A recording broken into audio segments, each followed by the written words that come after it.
queridos irmãos e queridas irmãs. É com muita alegria que aqui estamos para buscar no Evangelho segundo o Espiritismo o caminho para que nós alcancemos a paz, a serenidade e nos aproximemos do nosso Mestre Jesus. A Casa de Zico Horta nos oportuniza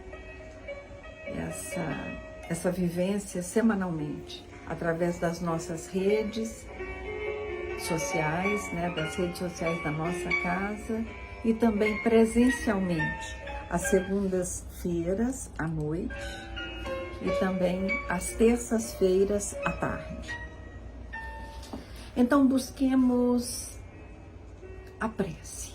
A prece nós buscamos com o coração, é quando o nosso coração reconhece que precisa silenciar todos os sentimentos para que possamos nos aproximar de Jesus. E aí, ao nos aproximarmos dele, agradecemos, louvamos e pedimos. Nos ajude, Mestre querido, que possamos mais uma vez, buscando os teus ensinamentos, nos aproximarmos de ti. Nos fortaleça para que consigamos praticar aquilo que aqui aprendemos.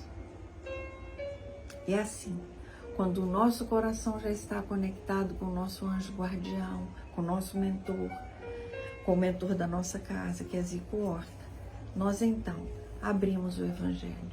Uma abertura aparentemente aleatória, mas que com certeza trará o alimento que hoje necessitamos. Capítulo 8.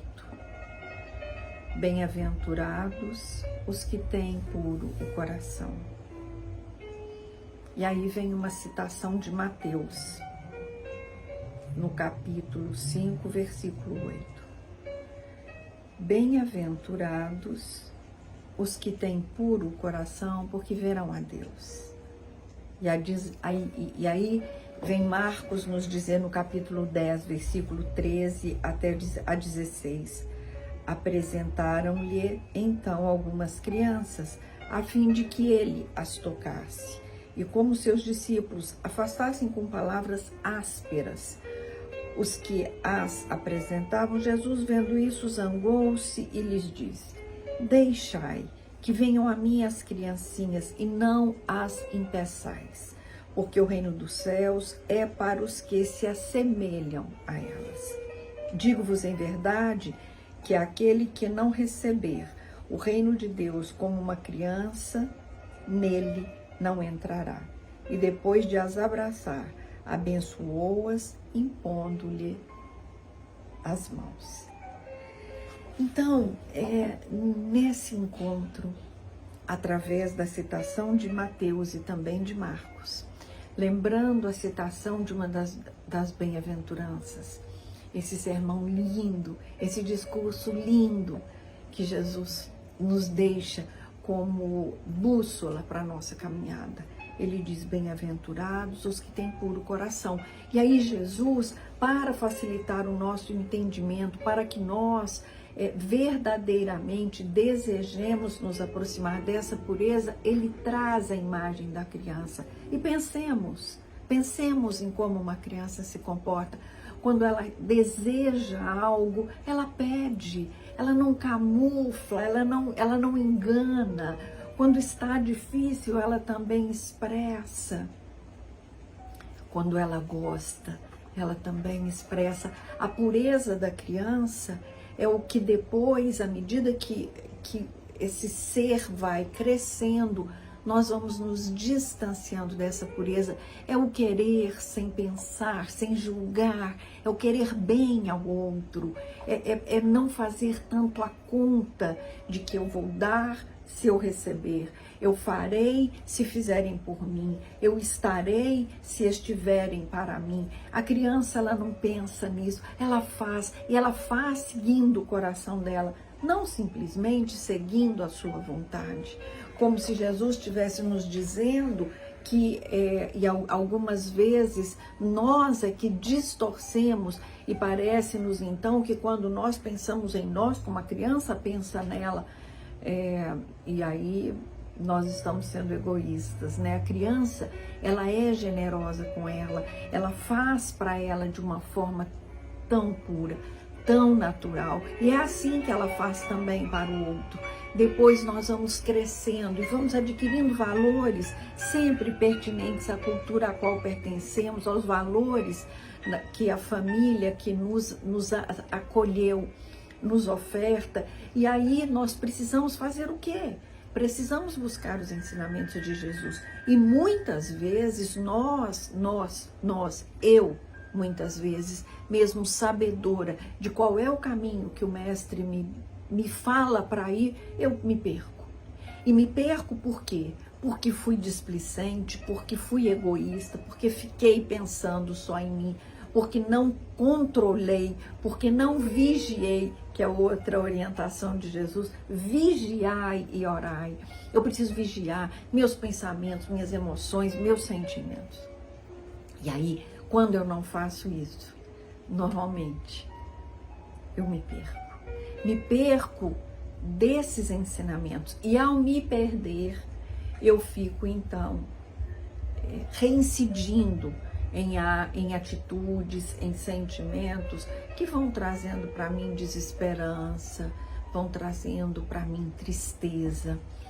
Meus irmãos, quando nós escolhemos Jesus como guia e modelo, e nós o buscamos em todos os momentos da nossa vida, nós começamos a entender que Ele está a nos dizer o tempo inteiro: se vocês querem seguir esse caminho, vocês precisam estar vigilantes.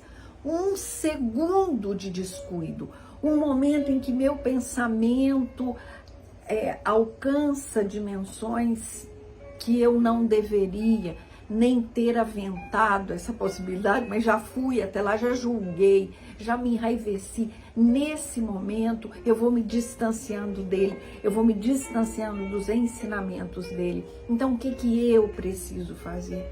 Voltar para dentro de mim, voltar para dentro do meu coração, me desculpar, porque eu fiz algo que eu já sabia que não deveria ter feito. Mas eu quero me desculpar, mas mais do que me desculpar, eu quero me comprometer, a me vigiar, para que eu não faça de novo. Então, a pureza a qual Jesus se refere, ela tem ligação direta com a intenção. Enquanto eu não despertar em mim a intenção, primeiro o desejo, depois a intenção de me transformar, de lutar contra esse sentimento que me faz muitas vezes achar que eu sou dona e senhora daquela verdade, daquela situação, e eu não sou, e é bom que eu não seja mesmo. E ainda que naquela situação especificamente eu tenha razão, não me dá o direito de dizer da forma que eu quiser e o que eu quiser para as pessoas que estão comigo. Então, nessa passagem, né, vejam que os próprios discípulos, eles afastam, eles tratam com aspereza aqueles que estavam conduzindo as crianças, e Jesus os repreende. Então, a aspereza não cabe na nossa vida. Aí nós podemos pensar, eu estou pensando, poxa, mas hoje eu já fui áspera. Poxa, então eu não posso esquecer que hoje eu fui. E eu preciso estar atenta e desejar amanhã não ser. E eu preciso buscar essa vigilância para que amanhã eu esteja muito atenta para não cometer o mesmo erro e o mesmo equívoco que eu cometi hoje. E é assim, e é dessa forma que nós vamos experienciando, é dessa forma que nós vamos buscando e vamos encontrando paz e serenidade para caminhar. E isso que nós fazemos aqui, nós teremos e deveremos continuar fazendo quando retornarmos à pátria espiritual. Então, é esse o caminho do espírito imortal. Não só o caminho que eu tenho que experienciar agora, quando estou encarnada, mas é o caminho que eu deverei seguir quando aqui eu não estiver. Que Jesus, esse mestre de puro amor, esteja conosco sempre e que nós não nos esqueçamos de buscá-lo. Muita paz.